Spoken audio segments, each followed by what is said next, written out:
when it gets too corporate, they just kill it dead, which is one of the problems I have with superhero comics because they're corporate. It should be done in your bedroom. It should be subversive. It should be messy. It should be messy is the important thing. You compare and contrast Chris Ware, let's say, with Ralph Steadman, who's the greater artist. Well, obviously Ralph Steadman, because he's filthy in every way imaginable.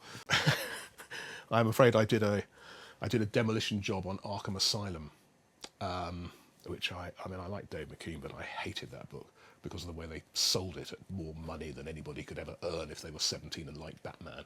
And it was overwrought, and Batman, Christ almighty, bring back Adam West, I say. Stop being so fucking pompous about Batman. Okay, so his parents died. Everybody's parents die. Get over it.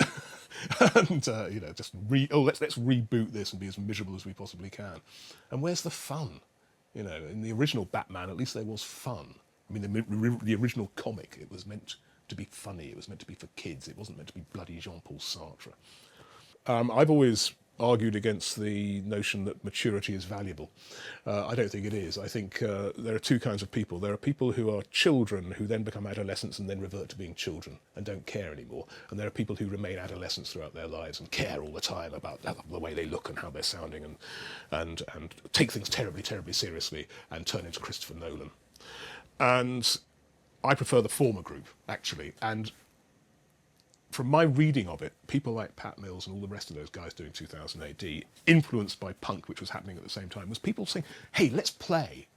Let's be kids again.